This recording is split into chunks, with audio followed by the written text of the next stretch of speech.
የአሜሪካ ልዕለ ኃያልነት መሰረትና የነጻነት ተምሳሌት ተደርጎ ለዘመናት ሲከበር የኖረው አሜሪካ ምድር ላይ የተወለደ ሁሉ ዜጋ ነው የሚለው ጽኑ መርህ ዛሬ በፕሬዝዳንት ዶናልድ ትራምፕ ብርቱ ክንድና ቆራጥ ውሳኔ ስር ወድቆ የሞትና የህይወት ትግል እያደረገ ይገኛል። እንደ አውሮፓውያኑ አቆጣጠር ነሐሴ 6 ቀን 2026 በዋሽንግተን ዲሲ የሚገኘው የዋይት ሃውስ ኦቫል ኦፊስ አሜሪካን ወደማይታወቅ የህግ ቀውስና ማህበራዊ መከፋፈል ውስጥ የከተተ ታሪካዊ ክስተትን አስተናግዷል። ፕሬዝዳንት ትራምፕ ለበርካታ አስርተ ዓመታት የአሜሪካን ብሔራዊ ማንነት ሲወስን የኖረውንና በህገ መንግስቱ 14ኛው ማሻሻያ የተረጋገጠውን የዜግነት መብት በእጅጉን የሚገድቡና የሚሸረሽሩ ሁለት አዳዲስ አስፈጻሚ ትዕዛዞችን በታላቅ ድምቀት ፈርመዋል። ይህ እርምጃ አገሪቱን ወደማይታወቅ ህገ መንግስታዊ አዘቅት ውስጥ የከተተ ሲሆን በፕሬዝዳንቱና በአገሪቱ ከፍተኛ የፍትህ ተቋም በሆነው ጠቅላይ ፍርድ ቤት መካከል ያለውን ፍጥጫ ዳግም እንዲንቀሳቀስና ወደ ከፋ ግጭት እንዲያመራ አድርጎታል። ፕሬዝዳንት ትራምፕ እነዚህን ትዕዛዞች በፈረሙበት ወቅት የታዩበት ቁጣና የተናገሯቸው ቃላት ጉዳዩ ለእርሳቸው ተራ የፖለቲካ አጀንዳ ሳይሆን የአገሪቱን ሉዓላዊነት ከመጥፋት የመታደግ ቅዱስ ዘመቻ መሆኑን የሚያሳይ ነበሩ። አሜሪካ ለዓለም ሁሉ ክፍት የሆነች የሕፃናት ማቆያና የዜግነት መገበያያ ገበያ አይደለችም በሚል መንፈስ የተሞላው ንግግራቸው በልደት የሚገኝ ዜግነትን እንደ ሕጋዊ አጭበርባሪነትና የሀገር ሀብት ዘረፋ አድርገው እንደሚመለከቱት ቁልጭ አድርጎ አሳይቷል። በትራምፕ እይታ አሜሪካን ዛሬ ላለችበት የኢኮኖሚ ድቀትና የደህንነት ስጋት የዳረጓት ዋነኛ ምክንያቶች አንዱ የውጭ ዜጎች ይህንን ህገ መንግስታዊ ቀዳዳ በመጠቀም አሜሪካ ምድር ላይ በስርቆትና በንግድ መልክ ገብተው በመውለድ ልጆቻቸውን ዜጋ የሚያደርጉበትና የአሜሪካን ጥቅማ ጥቅም የሚጋሩበት የልደት ቱሪዝም ወይንም በርዝ ቱሪዝም የተባለው አሰቃቂ አሰራር ነው። የፕሬዝዳንቱ ቁጣ የገነፈለውና ወደዚህ እርምጃ እንዲገቡ ያደረጋቸው ደግሞ ከጥቂት ሳምንታት በፊት ሰኔ 30 ቀን የአሜሪካ ጠቅላይ ፍርድ ቤት ትራምፕ ቀደም ሲል ያስተላለፉትን ተመሳሳይ ትዕዛዝ ህገ መንግስታዊ አይደለም በሚል ውድቅ ማድረጉ ነው። ፍርድ ቤቱ 6-3 በሆነ ድምፅ የሰጠው ውሳኔ በ14ኛው የህገ መንግስት ማሻሻያ ላይ የሰፈረው አሜሪካ ውስጥ የተወለደ ማንኛውም ዜጋ ነው የሚለው አገላለጽ የፕሬዝዳንት ትዕዛዝ ሊሽረው የማይችል ጽኑ ቃል መሆኑን አረጋግጦ ነበር። ሆኖም ትራምፕ ለዚህ ውሳኔ አንዳችም አክብሮት አልሰጡትም። ይልቁንም ጠቅላይ ፍርድ ቤቱ የሰጠውን ውሳኔ በጣም አሳዛኝ፣ አገሪቱን ለመጉዳት አሳልፎ የሰጠና የተሳሳተ ሲሉ በመጥራት ዛሬ የፈረሟቸው አዳዲስ ትዕዛዞች የፍርድ ቤቱን ውሳኔ ዞረው የሚመጡና ስልታዊ በሆነ መንገድ የዜግነት መብቱን የሚሸረሽሩ መሆናቸውን አብስረዋል። ፕሬዝዳንቱ አስፈላጊ ማስተካከያዎችን እያደረግን ነው ሲሉ ህገ መንግስቱን ባልተለመደና እጅግ ጠባብ በሆነ ትርጓሜ ለመተርጎም መነሳታቸውንና ለፍትህ ተቋማት ያላቸውን ንቀት በይፋ አሳይተዋል። በትራምፕ አዲስና አስደንጋጭ ትዕዛዝ መሰረት የአሜሪካ ዜግነት ለሁሉም ህፃናት በነፃ የሚታደል ስጦታ መሆኑን አብቅቶለታል። ትዕዛዙ በዋነኛነት የልደት ቱሪዝም የተባለውንና በየዓመቱ በቢሊዮን የሚቆጠር ዶላር የሚንቀሳቀስበትን ዓለም አቀፍ የንግድ መረብ ኢላማ ያደርጋል። በብዙ ሺዎች የሚቆጠሩ እርጉዝ ሴቶች ከቻይና፣ ከሩሲያ፣ ከናይጄሪያና ከሌሎችም ሀገራት በቱሪስቶች ቪዛ ወደ አሜሪካ በመግባት በከፍተኛ ክፍያ በሚዘጋጁ ሆቴሎችና ሆስፒታሎች ውስጥ በመውለድ ለልጆቻቸው የአሜሪካን ፓስፖርት የሚያገኙበት አሰራር በፕሬዝዳንቱ ትዕዛዝ ህገወጥ የንግድ ዝውውር ተብሎ ተፈርጇል። ትራምፕ እንደሚሉት ይህ አሰራር አሜሪካን የዓለም መሳለቂያ አድርጓታል። የውጭ ዜጎች የአገሪቱን የጤና፣ የትምህርትና የማህበራዊ ዋስትና ጥቅማ ጥቅሞች ያለምንም ዋጋ እንዲጋሩ የሚያደርግ በመሆኑ ትዕዛዙ እነዚህን ቱሪስት እናቶች ከመግቢያ በር ላይ ለመመለስና የተወለዱትም ህፃናት የዜግነት ሰነድ እንዳያገኙ ለማገድ የሚጥር ሲሆን ይህ ደግሞ በሺዎች የሚቆጠሩ ሰዎችን በአንድ ጀንበር ሀገር አልባ የማድረግ አቅም አለው። ከዚህም በላይ የፕሬዝዳንቱ ሁለተኛው ትዕዛዝ ይበልጥ አስደንጋጭና ሰፊ ተጽዕኖ ያለው ነው። ይህ ትዕዛዝ አሜሪካ ውስጥ ቢወለዱም ዜግነት የማይገባቸውን ሰዎች ምድብ በከፍተኛ ሁኔታ ያሰፋል። በዚህም መሰረት የሽብር ቡድን አባላት ልጆች፣ የውጭ መንግስት ሰራተኞች ወይንም ዲፕሎማቶች ያልሆኑ ልጆችና እናታቸው ወደ አሜሪካ ለመግባት ስትሞክር በሐሰት ቃል ወይንም በገንዘብ ክፍያ የተመቻቸላት ከሆነ ህፃኑ የአሜሪካ ዜጋ ሊሆን አይችልም። ይህም ብቻ ሳይሆን አሜሪካ በቁጥጥሯ ስር ባሏት እንደ ፖርቶሪኮና ጓም ባሉ ግዛቶች የሚወለዱ ህፃናት በፌዴራል ህግ ዜግነት እንዳያገኙ ለማድረግ ለኮንግረስ ጥሪ አቅርቧል። ይህ እርምጃ አሜሪካን ዜግነት በደም እንጂ በመሬት የማትሰጥ አገር ለማድረግ የተወጠነ ታላቅ የፖለቲካ ምህንድስና ነው።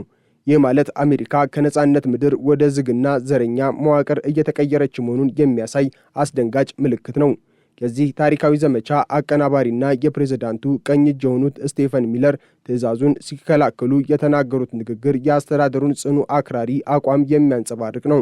ሚለር እንደሚሉት 14ኛው የሕገ መንግሥት ማሻሻያ በ1868 የጸደቀው ከእርስ በርስ ጦርነት በኋላ የቀድሞ ባሪያዎች ልጆች ዜግነት እንዲያገኙ ለማድረግ ብቻ እንጂ ዓለም አቀፍ ቱሪስቶችና ሕገወጥ ስደተኞች እንዲጠቀሙበት አልነበረም። ይህ የተሰበረ አሰራር የውጭ ዜጎች የአሜሪካን የምርጫ ሳጥንና የማኅበራዊ ዋስትና ጥቅማጥቅሞችን እንዲቆጣጠሩ በር ከፍቷል። ይህም የአገሪቱን የወደፊት ዕጣ ፈንታ ለባዕዳን አሳልፎ መስጠት ነው ሲሉ ሚለር ይከራከራሉ። በትራምፕና በሚለር እይታ ሕገ መንግሥቱ ለ150 ዓመታት ሲተረጎም የነበረው ትርጓሜ ታሪካዊ ስህተት በመሆኑ አሁን የሚደረገው ጥረት አገሪቱን ወደ ቀደመው ትክክለኛና ጠባብ መስመር የመመለስ ቆራጥ ተግባር ነው። ይሁን እንጂ ይህ የትራምፕ እርምጃ በመላው አሜሪካ የታላቅ ተቃውሞና የሕግ ውዝግብ ማዕበልን ቀስቅሷል። የሕግ ባለሙያዎች፣ የሰብአዊ መብት ተሟጋቾችና የፖለቲካ ተቃዋሚዎች ፕሬዝዳንቱን ሕገ መንግሥቱን እየቀደዱ ነው ሲሉ በከፍተኛ ቁጣ ይከሷቸዋል።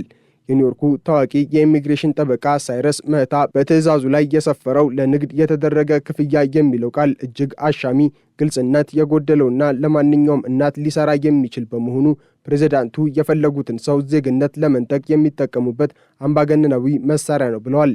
ጠበቃው አክሎም ፕሬዝዳንቱ በሕገ መንግሥቱ ላይ የተቀመጠውን ግልጽ ቃል በአፈጻጸም ትዕዛዝ ለመቀየር መሞከራቸው በራሱ በዲሞክራሲ ላይ የተፈጸመ መፈንቅለ መንግሥት መሆኑን ገልጸዋል። የአሜሪካ ሲቪል መብቶች ኅብረት በሰጠው እጅግ ጠንካራና ተስፋ አስቆራጭ መግለጫ ትራምፕን የሕግ የበላይነትን የማይቀበሉና አገሪቱን ወደ ጨለማ ዘመን የሚመሩ መሪ ሲል ፈርጇቸዋል። ኅብረቱ እንደሚለው በልደት የሚገኝ ዜግነት የአሜሪካን ዲሞክራሲ የጀርባ አጥንት ነው። ጠቅላይ ፍርድ ቤቱ ቀደም ሲል ጉዳዩን በማያሻማ ሁኔታ የወሰነ ሲሆን ፕሬዝዳንቱ ምን ያህል ትዕዛዞችን ቢፈርሙ በሕገ መንግሥቱ የተረጋገጠውን መብት ሊነኩ አይችሉም።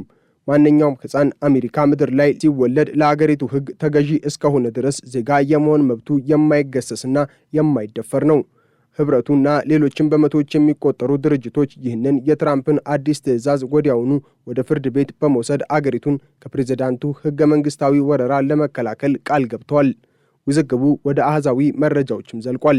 ፕሬዝዳንት ትራምፕ በየዓመቱ በመቶ ሺዎች የሚቆጠሩ ሰዎች በልደት ዜግነት አሜሪካን እየወረሯት ነው ሲሉ ቢከራከሩም ገለልተኛ የጥናት ተቋማት ግን ይህንን አሃዝ የተጋነነ እና መሰረተ ቢስ እንዲሁም የውሸት ፕሮፓጋንዳ ነው ይሉታል። የስደተኞች ፖሊሲ ኢንስቲትዩት እንደሚገምተው በየዓመቱ በልደት ቱሪዝም አማካኝነት የሚወለዱ ሕፃናት ቁጥር ከ22000 እስከ 26000 አይበልጥም። ሌላው ቀርቶ የፔንሲልቬንያ ስቴት ዩኒቨርሲቲ ምሁራን ያደረጉት ጥናት በአሜሪካ የሚወለዱ ሕፃናት መካከል 0.3 በመቶ ብቻ በቱሪስት ቪዛ ከገቡ እናቶች የሚወለዱ መሆናቸውን ያሳያል። ትራምፕ ግን እነዚህን ሳይንሳዊ መረጃዎች በመግፋት አንድ ሰው መጥቶ 56 ልጆች አሉኝ ይላል፣ ሌላው ደግሞ 96 ይላል በሚል ባልተረጋገጡና አሰቃቂ በሚመስሉ አፈታሪኮች ላይ ተመስርተው የሀገሪቱን ታላቅ ሕግ ለመቀየር መነሳታቸው በአሜሪካ የስልጣን ኮሪደር ውስጥ ለሚታየው የእውነት ጦርነት ሌላኛው አሳዛኝ ማሳያ ነው። በትራምፕ አስተዳደር ውስጥ ያሉ ከፍተኛ ባለስልጣናት ግን ለፕሬዝዳንቱ ቆራጥነት ታላቅ አድናቆት አላቸው።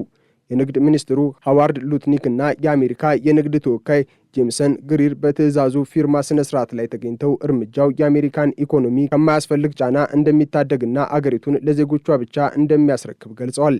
እንደ ሉትኒክ እይታ የአሜሪካ ዜግነት ለሽያጭ የቀረበ ሸቀጥና ለቱሪስቶች የሚሰጥ ስጦታ መሆኑ አብቅቶ ለሀገሪቱ ታማኝ ለሆኑና በሕጋዊ መንገድ ለሚገቡ ሰዎች ብቻ የሚሰጥ ታላቅ ክብር መሆን አለበት። ይህ የአሜሪካ ፈርስት ፍልስፍና አገሪቱን ከዓለም አቀፋዊ ትስስርና ብዝሃነት አውጥቶ ወደ ብሔርተኛ ዝግና ለውጭ ዜጎች ጥላቻ ወደሚንጸባረቅበት መዋቅር ውስጥ እየከተታት እንደሆነ ተንታኞች ይናገራሉ።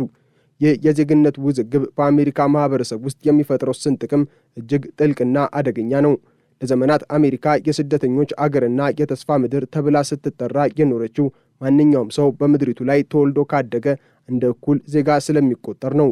አሁን ግን ትራምፕ ሊያስተዋውቁት የፈለጉት አዲስ አሰራር ሰዎችን እውነተኛ ዜጋና ሁለተኛ ደረጃ ዜጋ በሚል የሚከፋፍልና አገሪቱንም ወደ ዘር መለያየት የሚመልስ ነው። በተለይም እርጉዝ የሆኑ የውጭ አገር ሴቶች ወደ አሜሪካ ለመግባት በሚሞክሩበት ወቅት በሚደረግባቸው አድሎና አዋራጅ ምርመራ ምክንያት የሰብአዊ መብት ረገጣ በከፍተኛ ሁኔታ ሊከሰት እንደሚችል የሴቶች ስደተኞች ኮሚሽን አስጠንቅቋል። አንዲት እናት በሕይወት እጅግ ተጋላጭ በሆነችበት የእርግዝና ወቅት ልትወልጅ ነው የመጣሽው በሚል ጥርጣሬ መብቷ መገፈፉና እንደ ወንጀለኛ መታየቷ ለአሜሪካ ዲሞክራሲ ትልቅና የማይጠፋ ጠባሳ ነው ተብሏል። ፕሬዝዳንት ትራምፕ ግን ለእነዚህ ትችቶችና ሰብአዊ ስጋቶች ደንታ የላቸውም። እሳቸው የሚያተኩሩት በደጋፊዎቻቸው ዘንድ በሚገኘው የፖለቲካ ድጋፍና አገሪቱን ከባዕዳን ወረራ፣ የባህል ብክለት ለመጠበቅ ባላቸው ጽኑ አክራሪ እምነት ላይ ብቻ ነው። ትራምፕ በዋይት ሃውስ በሰጡት መግለጫ ይህ ለባሪያዎች ልጆች የተሰራ ሕግ ነበር፣ አሁን ግን ሰዎች በዚያ ዙሪያ ቢዝነስ እየሰሩበት ነው በማለት 14ኛውን ማሻሻያ የዛሬ 150 ዓመት ወደ ነበረበት ጠባብ አውድ ለመመለስ መቁረጣቸውን በድጋሚ አረጋግጠዋል። ይህ ታሪካዊ ንጽጽራቸው በታሪክ ምሁራን ዘንድ ትልቅ ትችትና መሳለቂያን ቢያስነሳም በትራምፕ ደጋፊዎች ዘንድ ግን እንደ ታላቅ ጀግንነትና ብሔራዊ ኩራት ተቆጥሯል። የሕግ ባለሙያዎች እንደሚሉት ይህ ጉዳይ ዳግም ወደ ጠቅላይ ፍርድ ቤት ማምራቱ አይቀሬ ከመሆኑም በላይ ሀገሪቱን ለከፋ ሕጋዊ ጦርነት ያዘጋጃታል። የትራምፕ አዳዲስ ትዕዛዞች ሆነ ተብለው የፍርድ ቤቱን ቀዳሚ ውሳኔ የሚፈታተኑ፣ የሕግ ክፍተቶችን የሚፈልጉና የዳኞችን ትዕግስት የሚፈታተኑ በመሆናቸው ሀገሪቱ ረጅም ለሚባሉ ዓመታት በሕግ ክርክር ልትታመስ ትችላለች። ጠቅላይ ፍርድ ቤቱ በማያሻማ ሁኔታ ውሳኔ ከሰጠ በኋላ ፕሬዝዳንቱ ዳግም ይህንን ማድረጋቸው በአሜሪካ የስልጣን ክፍፍል መርህ ላይ ታላቅ አደጋ መደቀኑንና ፕሬዝዳንታዊው ስልጣን ገደብ እያጣ መምጣቱን ያሳያል። ፕሬዝዳንቱ የፍርድ ቤቱን ውሳኔ አልቀበልም በማለት በራሳቸው መንገድ ለመጓዝ መሞከራቸው የአገሪቱን ሕገ መንግስታዊ ስርዓት ወደ ግልጽ አምባገነናዊነት እየገፋው ነው የሚሉ ድምጾች ከየትኛውም ጊዜ በላይ ጎልተው እየተሰሙ ነው። በተጨማሪም ትዕዛዙ በአሜሪካ ግዛቶች ላይ የሚኖረው ተጽዕኖ ሌላው መጠነ ሰፊ የውዝግብ ምንጭ ነው። እንደ ፖርቶሪኮና ጓም ያሉ ግዛቶች ነዋሪዎች የአሜሪካ ዜግነት ቢኖራቸውም ትራምፕ ግን እነዚህ ግዛቶች በፌዴራል ሕግ ዜግነት የማይሰጥባቸው እንዲሆኑ ለማድረግ ማቀዳቸው በአገሪቱ ውስጥ ያለውን የዘርና የቀለም ፖለቲካ ይበልጥ ያወሳስበዋል። ይህ እርምጃ አሜሪካን ወደ ቀድሞ የቅኝ ግዛት አስተሳሰብ የሚመልስ፣ ዜጎችን በደረጃ የሚከፋፍልና በግዛቶቹ የሚኖሩ በሚሊዮኖች የሚቆጠሩ ሰዎች መብት የሚረግጥ ነው በሚል በግዛቶቹ መሪዎች ዘንድ ከፍተኛ ቁጣንና አመፅን ቀስቅሷል። ፕሬዝዳንት ዶናልድ ትራምፕ በልደት የሚገኝ ዜግነት ላይ የከፈቱት ይህ አዲስና መጠነ ሰፊ ዘመቻ የአሜሪካን ብሔራዊ ማንነትና የወደፊት ዕጣ ፈንታ የሚወስን እጅግ ወሳኝ የታሪክ ምዕራፍ ነው። በአንድ በኩል አገሪቱን ከጥቅም ፈላጊዎችና ከህገወጥ ስደተኞች ለመታደግና የአገሬውን ዜጋ መብት ለማስከበር ቆርጫለሁ የሚል የፕሬዝዳንቱ አቋም ሲኖር፣ በሌላ በኩል ደግሞ የ150 ዓመታት ህገ መንግስታዊ መብቶችንና የዲሞክራሲ እሴቶችን ለማስከበር የሚታገሉ የህግ፣ የፍትህና የሰብአዊ መብት ተቋማት ይገኛሉ። ይህ ፍልሚያ በዋይት ሃውስና በፍርድ ቤቶች ብቻ የሚወሰን ሳይሆን የአሜሪካ ህዝብ ዜግነት ምንድን ነው? አሜሪካዊነትስ ማንን ያካትታል? አገሪቱስ ለሁሉ ክፍት የሆነችው የተስፋ ምድር ወይንስ ለጥቂቶች ብቻ የተከለከለች ደሴት ናት? ለሚሉት ጥልቅ መሰረታዊ ጥያቄዎች መልስ የሚሰጥበት ይሆናል። የ150 ዓመቱን ህገ መንግስታዊ ግድግዳ ለማፍረስ የመጀመሪያውንና ትልቁን ድንጋይ ወርውረዋል። ውጤቱ ግን አሜሪካን ዳግም ታላቅ ያደርጋታል ወይንስ ለዘላለም የሚፈራርስ ስንጥቅ ይፈጥርባታል የሚለው ጥያቄ በታሪክ ፍርድ የሚጠበቅ ይሆናል። ዛሬ ዋሽንግተን በህግ ማዕበልና በፖለቲካዊ እሳተ ገሞራ እየተናወጠች ነው። የአሜሪካ የዜግነት ተስፋም በፕሬዝዳንቱ ብዕርና በህገ መንግስቱ ጽኑ ቃል መካከል ባለ ስስ ክር ላይ ተንጠልጥሏል። አሜሪካ ዛሬ በገዛ ህጓ ፊት ቆማ የራሷን ማንነት እየመረመረች ትገኛለች።